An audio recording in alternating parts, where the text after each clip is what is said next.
Good evening, everyone, and happy Halloween.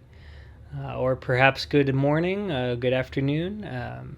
Might not be the evening or nighttime where you're watching. Heck, it might not even be Halloween. So, whatever day, holiday, or time that you may be watching this, thank you for joining me.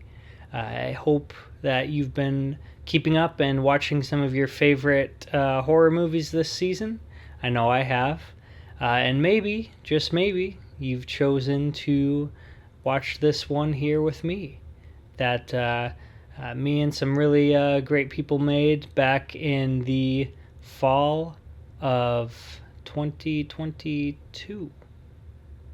But this movie did not get released till May 1st of 2023, making the official movie, the official short film, 2.5 years old, give or take, which is pretty exciting. It's graduated from crawling to walking. Can't have its first beer yet. Still has about 19 and some change till it can do that. But the point is, the movie is almost 3 years old at this point, and I wanted to talk about it. I wanted to do a commentary track. Now, kind of an interesting thing about the time at which I released it, and I won't be starting it yet. You're going to have to sit and listen to me blabber over a black screen, because I wanted to talk a little bit about the movie before we get the ball rolling. Once the actual short gets going, it's kind of like a runaway train, and I'm going to be wanting to talk about what's happening on screen. So we'll save that for once the show starts. But before we do that, a little background on this movie. This movie was shot in the very, very warm month of November in West Michigan. The crew and I were not freezing our tails off in any way, shape, or form. It was cold, but it was all shot on location. And the way that we found it, I guess before I get into that too much, I'll give a quick rundown of the film. But if you haven't seen it yet, I would much rather you first view it fresh, without me, rambling over it. I think it's much better enjoyed as it stands. And then, if you feel so inclined, come on back and learn a little bit more about it with me. So, that being said, Whispers from the Fire is a horror short film that I made with the help of some very talented people back in November of 2022, as I had just mentioned. It's a folk horror tale about a young woman named Charlotte who is out on the trails. In the 1800s, her and her family are traveling through the country in search of a better life. And this story revolves around one particular night when Charlotte is alone, all of her family's asleep. She is taking her turn on night shift watch duty, and she just so happens to start hearing some creepy sounds. Now, this movie has some paranormal elements, has some supernatural elements, but a lot of it is left open to the interpretation of the audience. How much is Charlotte actually seeing? Well, that's for the viewer to decide. How much is actually there and how much is just within her own psyche. So I wrote this script a long time ago, back in, I think, 2020. And I'd been sitting on it for a long time and always knew I wanted to do something with it. Was really happy with the dialogue. There's really no dialogue per se in this movie, but I make it sound like a I really love the dialogue that I didn't write for this one. But no, the dialogue is all internalized almost. It is Charlotte's point of view. We're hearing her thoughts rather than hearing her talk, because she is by and large the only main player in this movie. Her family's around, but they're kind of just they're sleeping sacks for the time being. So they're not much help in Charlotte's night of terror. But that being said, the movie stars Casey Granada, who is incredible. does an excellent job in this movie. She gave just a great performance, and like everyone who worked on this, was just a hell of a trooper. Because, like I said, November is not the warmest time of year here in Michigan, so anyone and everyone who helped on this film, I appreciate greatly. It was shot on location. Getting back to the locations there, this movie was shot in Marne, Michigan. Shout out in Marne, Michigan, with the help of my good friend Aaron Vogt.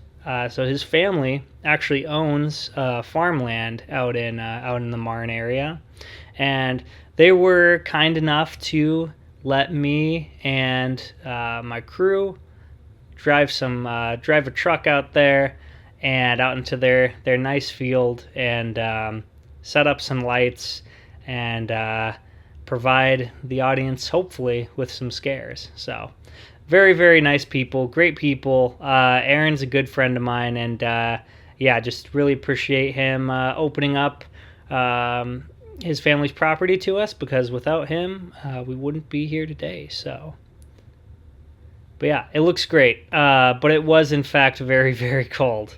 And you'll kind of see evidence of that throughout the movie. But, you know, it was probably cold out on the trails in the 1800s. So going for pure realism here, folks. Trying to think if there's anything else I want to till over before we get the ball rolling. Yeah, release date. The funny thing about the release date is, originally when we got planning for this movie, the plan was to release it in October, or hopefully on Halloween in 2022. That didn't end up happening. We actually didn't even shoot it until after Halloween in November. So the initial plan didn't land, and it ended up not getting released until May 1st of 2023. And I'll talk a little bit about why. A big part of that was just because there was parts of it we needed to shoot still. We finished all the principal photography within the 2 days allotted to us, but there was a couple pickup shots we needed. One towards the end of a rabbit that we needed, and one which maybe I won't spoil, but I guess if you're here you've probably already seen it. But the big demon jump scare midway through the movie, which is great. It's my favorite part of the whole film, and I'm proud to say that it has scared many a people watching it. But yeah, so things like that we needed, and then a big thing was the music. The music is, again, one of my favorite parts of the movie, but it took a while to figure all of that out. So all those fun post-production little ditties that you don't really expect until it's, you know, game time. So for one reason or another, the movie ended up getting a little pushed back in its release date, but that's okay, because we've come full circle. Because the commentary track was released on October 31st of 2025. So we did it. We dropped the movie on October 31st. We just didn't tell anyone that it was going to be the commentary track instead. Everything went according to plan. But yeah, great movie. Really excited to show it to you guys and rewatch it myself, because it's actually been a little while. So we're gonna get things started here. Of course, we're starting with some nice ambience and fire. We're slowly panning down. This movie was shot on a Blackmagic Ursa by our very talented director of photography, Henry Gage. He did a stellar job on this shoot, and nice cut there after some creepy noises. That is a steak knife that I got from Goodwill that Charlotte's wielding. The pan down to the fire, we did quite a bit. We did a few takes of that. Shift to be over. Gosh, I'm just thinking about how cold it was this night. And the lighting I love. I love the lighting. A huge pet peeve of mine is whenever there's a movie and they're shooting at nighttime, there's a nighttime scene, and you can't see anything. It's got that grayish filter, kind of maybe a bluish tint, or maybe nothing at all. Maybe it's a black screen. Who really knows? But I always like to see the movie when it's at nighttime, and so the look we were able to capture here, I'm really, really proud of. And again, just hats off to Henry and all of the crew who lit this movie and just made it look as good as it does, because I just think we really captured the 1800s, an 1800s field out in the middle of nowhere, and just making it kind of look like the characters are trapped in a bit of a void, the void of night. I would prefer if I were to have the rifle at my side. The look that we were kind of going after was for back when we were doing pre-production. I sat down with our DP, Henry, and he and I just talked shop, and I just showed him my shot list, my storyboards, everything I wanted to do with this.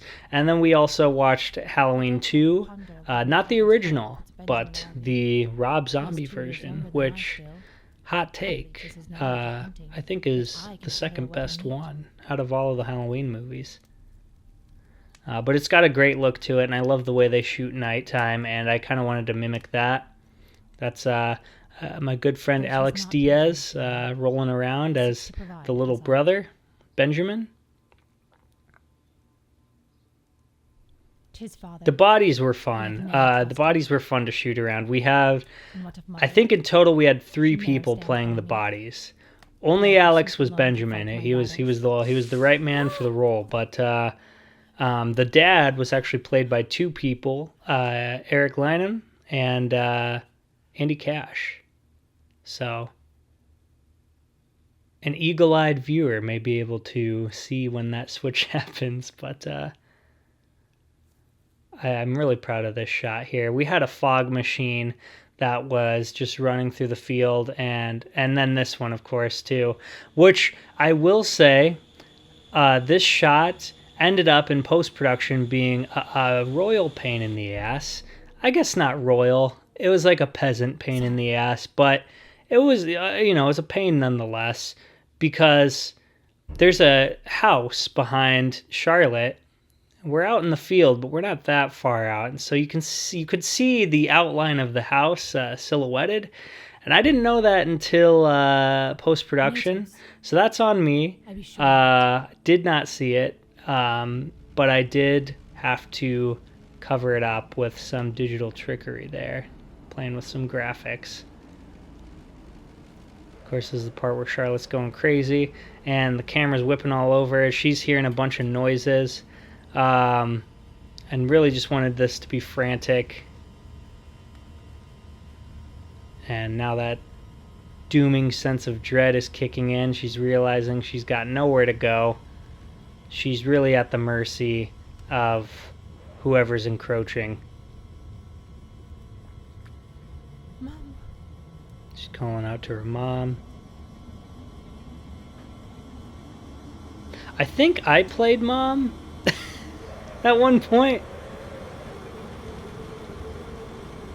Which is, of course was a symbolic choice, as, I birthed this movie.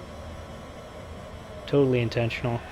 You can see poor Casey's breath here in this shot. In between takes, we were throwing blankets and coats over her because, she had a costume on, and if I remember correctly, it was kind of an airy costume, and so she's just getting pelted by the wind out here. So there's the big jump scare, and a slow motion knife throw, which was really fun. And I love that shot. I love that dolly track shot. We had a lot of fun with the dolly track out here. Yeah, good time shooting with that. Charlotte, of course, is trying to take her father's gun here and defend herself. And a big thing that really, really just made this movie come together was our DP at the time. He was working at a local news station. It's a public access TV news station. And I mean, you walk in there, they've just got, it's like a toy shop. They've got anything and everything a little camera operator could desire. I mean, it's just, there's so much to play with. And so I just looked at the checklist, made a list of everything we might need. Lights, flags, yeah, C-stands, the dolly track, the camera, of course, because you got to shoot the dang thing. But yeah, it just really, really helped out. So thank you to WKTV, and thank you to Henry, because, yeah, those are two major proponents of this movie for sure. I really like the coloring on this shot here. It's one of the first times we're seeing the movie lit just strictly with moonlight and not the fire. The fire itself, we lit an actual fire and had it running for most of the shoot, partially for lighting and partially just so we didn't freeze to death. But we also, for backup, we had this panel light that simulated a burning campfire. And so that really helped too with emphasizing that burning fire light.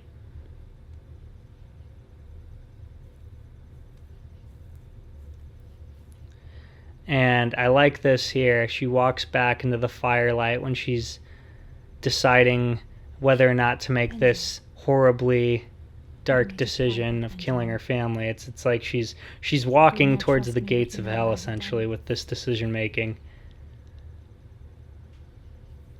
Now we got a little bunny rabbit. That bunny rabbit, his name is Phantom, and he was great. He was a bit of a diva, kind of hard to work with, but you know we got him to walk the way we wanted him to. We did have to raise his paycheck. He was very keen on that, but that was actually from. So that bunny belongs to a woman named Aurora, and her partner at the time, Victor. The two of them were kind enough to let us shoot little Phantom with a camera, of course. And the lighting is starting to dim from the fire as she's deciding whether or not she wants to off her whole family here.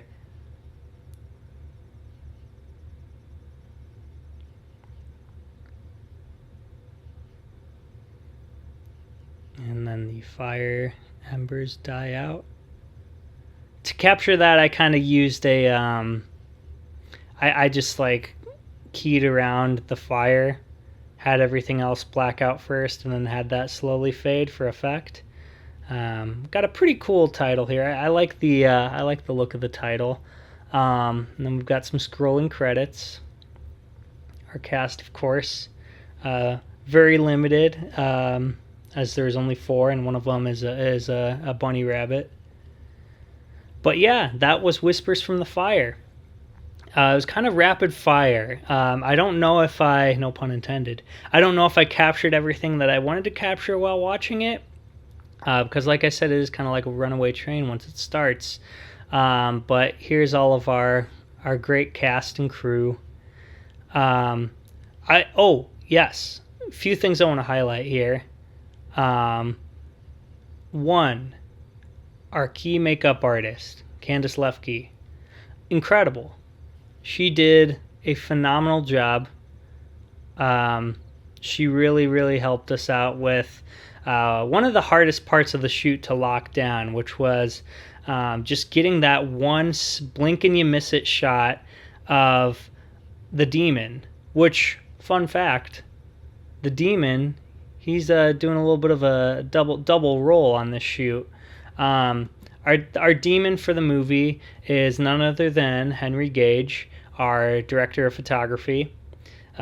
He came in and we actually shot that segment in the studio space at WKTV, and we lit him with blue lights and had him in a dark studio room, and Candice just went to town, covered him in a mold, and just painted him up, gave him weird looking ears, covered his eyes up even.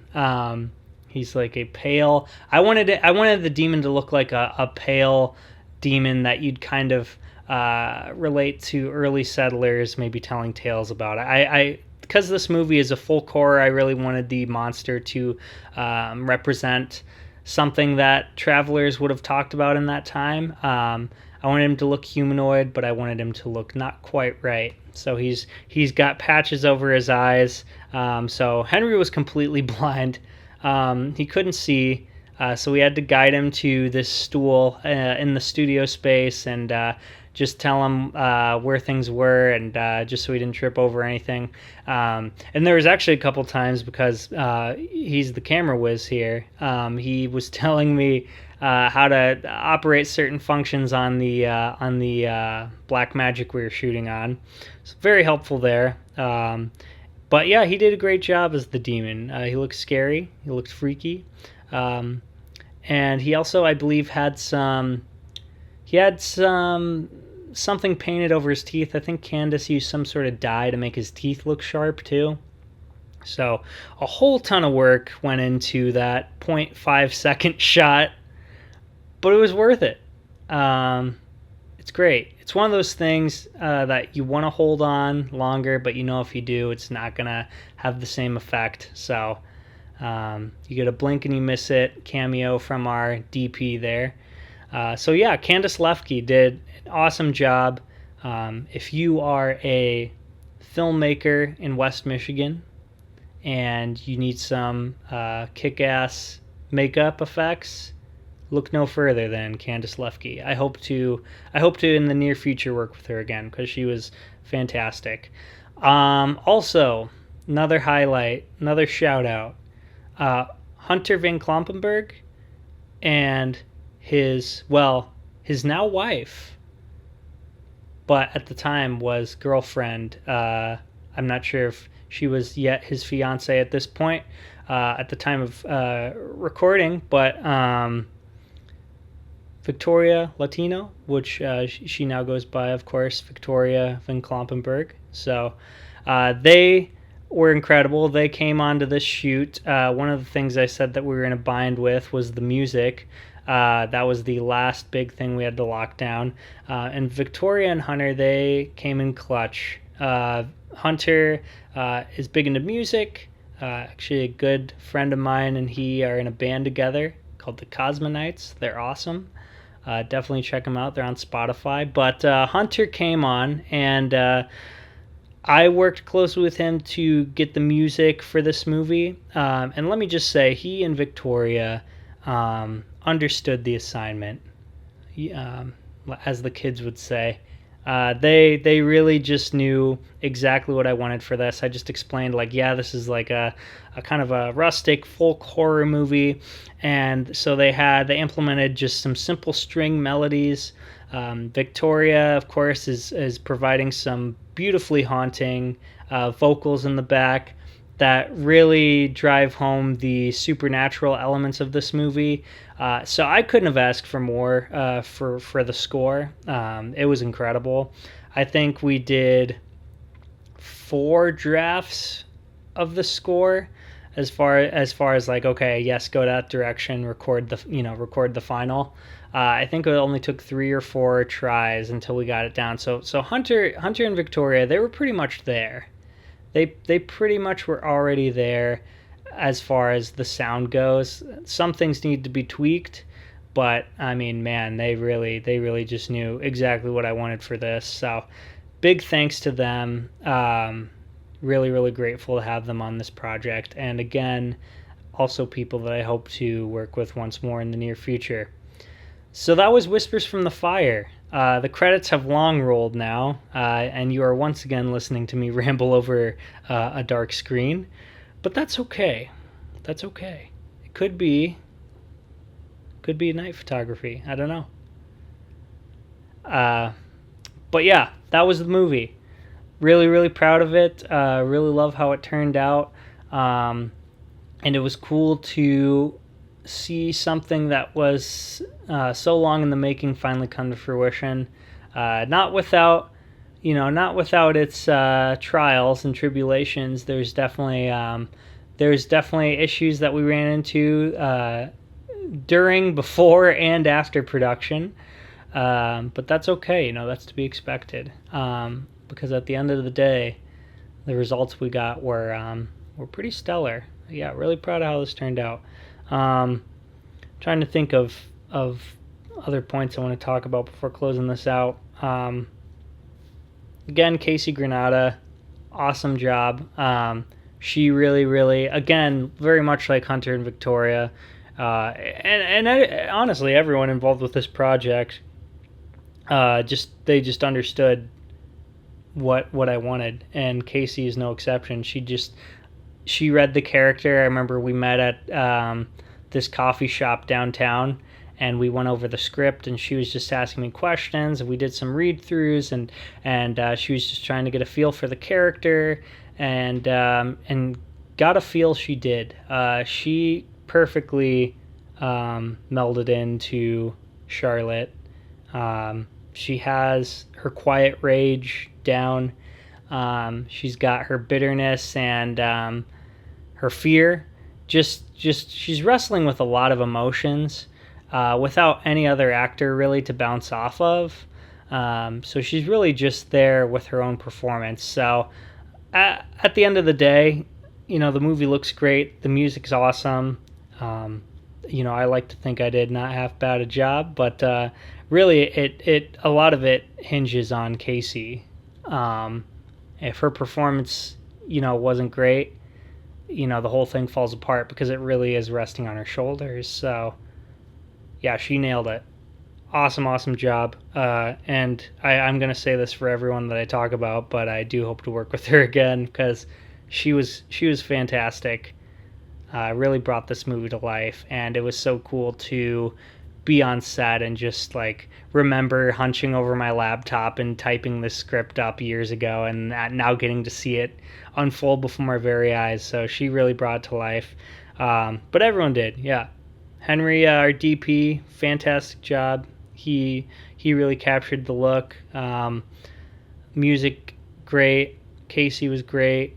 Location lended itself perfectly to this story, and just really proud of everyone involved on this. So yeah, that was the movie. Thank you all for watching. Thank you all for listening, and hope that you all have a happy Halloween or Thanksgiving or Christmas, whenever it is you're watching this. But I do hope that it is in the autumnal season. Anyway, you all have a wonderful night, wonderful day, whatever the case, and thank you all for watching. And as always, until next time, stay tuned, you guys.